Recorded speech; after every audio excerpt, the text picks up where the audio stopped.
Hello friends, welcome back to marketing ముచ్చట్లు. ఈ రోజు మనం ఈ వీడియోలో నెక్స్ట్ వీక్ లో స్వింగ్ ట్రేడింగ్ లో ఎంట్రీకి పాసిబుల్ ఉన్న 3 ఆర్ మోర్ స్టాక్స్ గురించి డిస్కస్ చేద్దాం. అండ్ లాస్ట్ వీక్ మనం డిస్కస్ చేసిన స్టాక్స్ యొక్క పర్ఫార్మెన్స్ ఏంటి అంటే దానిలో ఎంట్రీ మనకి పాసిబుల్ అయిందా, స్టాప్ లాస్ హిట్ అయిందా, టార్గెట్ హిట్ అయిందా లేదా, అండ్ ఇంకా ఆ ట్రేడ్ లో మనం నిలబడొచ్చా అంటే ఆ ట్రేడ్ ని మనం ఇంకా హోల్డ్ చేయొచ్చా లేదా, ఇది కూడా మనం డిస్కస్ చేద్దాం.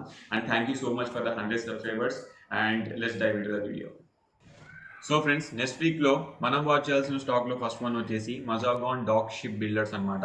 సో మనం ఎందుకు ఈ పర్టికులర్ స్టాక్లో మనకి ఎంట్రీ పాసిబుల్ ఉంది అనుకుంటున్నాం అంటే మన కండిషన్స్ ప్రకారం ఫస్ట్ కండిషన్ ఏంటి, ఇది 44 ఈఎంఐ, ఈ లైన్ వైట్ లైన్ ఏదైతే ఉందో ఇది 44 ఈఎంఐ అనమాట.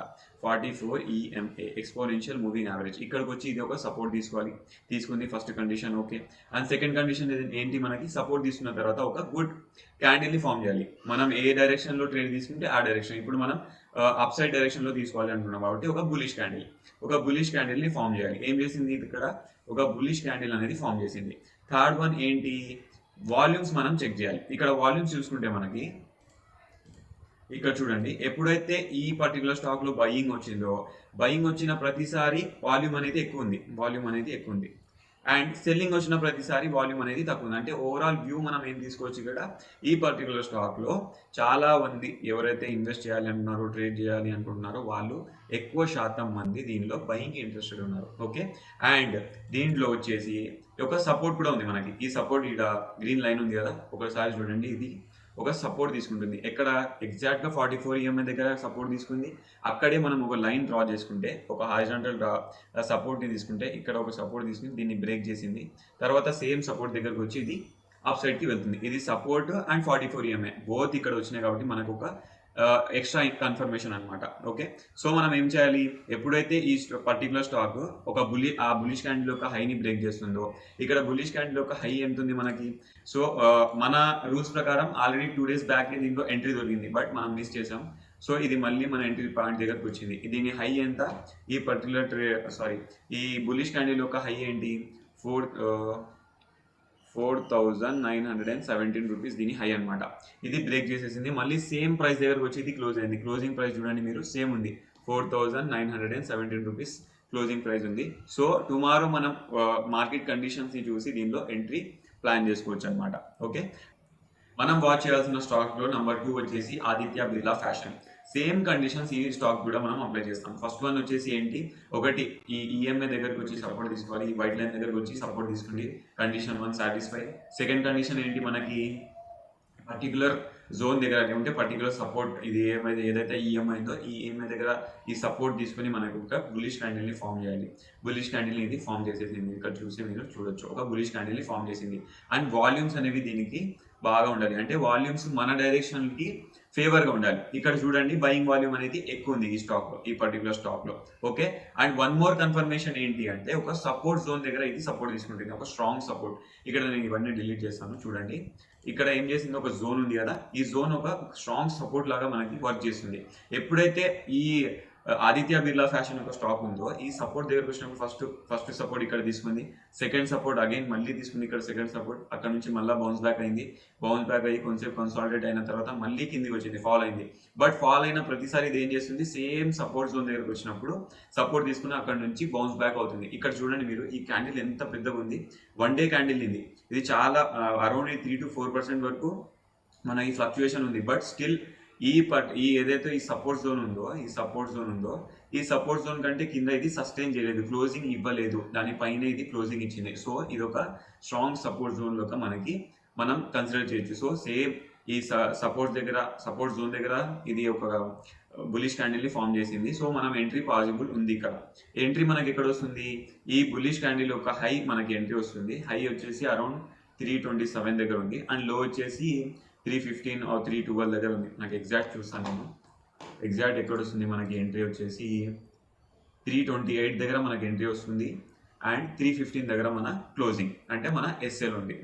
అండ్ మనం వాచ్ చేయాల్సిన స్టాక్ లో థర్డ్ వన్ వచ్చేసి ఏషియన్ పెయింట్స్. ఇక్కడ మీకు కనిపిస్తుందా, Asian paints same conditions.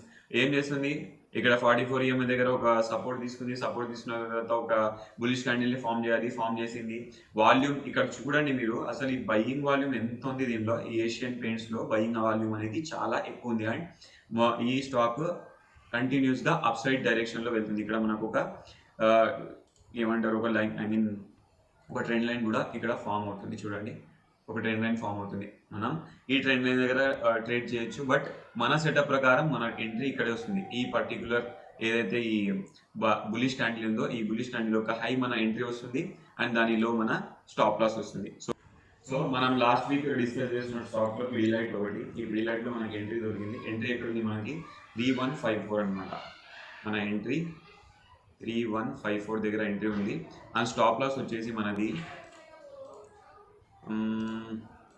Stop loss వచ్చేసి 3055 వచ్చేసి మన స్టాప్ లాస్.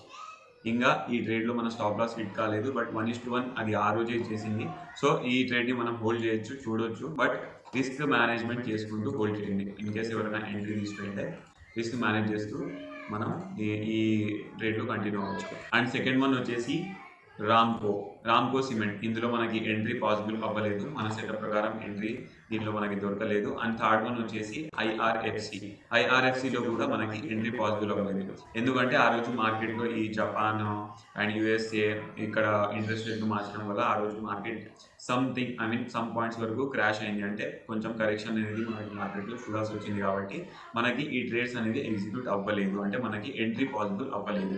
ఓకే, సో నేను పిడిలైట్ ఇండస్ట్రీలో ఎంట్రీ తీసుకోలేదు. ఎందుకంటే నేను అలర్ట్ పెట్టాను బట్ అది మిస్ అయిపోయింది. వేరే స్టాక్స్ నేను ఎంట్రీ తీసుకున్నా. అది మిస్ అయిన తర్వాత నేను వేరే స్టాక్ కూడా ట్రాక్ చేస్తూ ఉన్నా. సో నేను తీసుకున్న స్టాక్స్ ఇక్కడ చెప్తాను మీకు. హోల్డింగ్స్లో నాకు హెచ్డిఎఫ్సి బ్యాంక్లో అండ్ టాటా మోటార్స్లో నేను ఎంట్రీ తీసుకున్నా. బట్ దీంట్లో 1:1 నాకు వచ్చేసింది. కాబట్టి నేను దీన్ని ఆల్రెడీ నా ఎస్ఎల్ ఏదైతే ఉందో అది కాస్ట్కి పెట్టేశాను. ఎందుకంటే టుమారో మార్కెట్ కండిషన్స్ మనం ఊహించినట్టుగా రాకపోవచ్చు. ఎందుకంటే హిడెన్బర్గ్ ఒక రిజల్ట్ ఒక రిపోర్ట్ అనేది ఇచ్చింది కదా, డైరెక్టర్ సెబీకి రిలేటెడ్ ఉంది. సో మార్కెట్లో కొంతవరకు అడానికి సంబంధించిన స్టాక్కి చాలా వరకు ఎఫెక్ట్ ఉండొచ్చు అని నేను అనుకుంటున్నాను. ఎంట్రీ నేను ఎక్కడ తీసుకున్నాను ఇక్కడ చూడండి. యావరేజ్ కాస్ట్ ఇక్కడ ఉంటుంది 1629.40 దగ్గర నేను ఎంట్రీ తీసుకున్నాను. సో ఇది లాస్ట్ ట్రేడెడ్ ప్రైస్ 1650 దగ్గర ఉంది. ఇది అరౌండ్ నాకు 1:1 కన్నా ఎక్కువ వచ్చింది. 1:1.5 వరకు వెళ్ళింది. బట్ నేను దాని తర్వాత నా ఎస్ఎల్ని ట్రేడ్ చేసేసాను, ఎగ్జిట్ అవ్వలేదు. సేమ్ టాటా మోటార్స్ కూడా ఏమైంది మనకి. టాటా మోటార్స్ నేను తీసుకున్న ప్రైస్ ఏంటి 1443.63 రూపీస్కి తీసుకున్నా. ఇప్పుడు కరెంట్ మార్కెట్ ప్రైస్ అంటే లాస్ట్ ట్రేడెడ్ ప్రైస్ వచ్చేసి 1068 రూపీస్ దగ్గర ఇది ట్రేడ్ అవుతా ఉంది. సో ఇందులో నా స్టాప్ లాస్ ఇప్పుడు కాస్ట్కి వచ్చేసింది. తీసుకుంటే నేను దీనిలో 1:2 ఆర్ 1:3 ప్రాఫిట్ తీసుకుంటాను. లేదంటే కాస్ట్ టు కట్ బయటికి వచ్చేస్తాను అనమాట. సో ఇది ఫ్రెండ్స్, నేను ఈ వీక్లో మనం వాచ్ చేయాల్సిన స్టాక్స్, అంటే నా సెటప్ ప్రకారం నేను వాచ్ చేస్తున్న స్టాక్స్ అనమాట.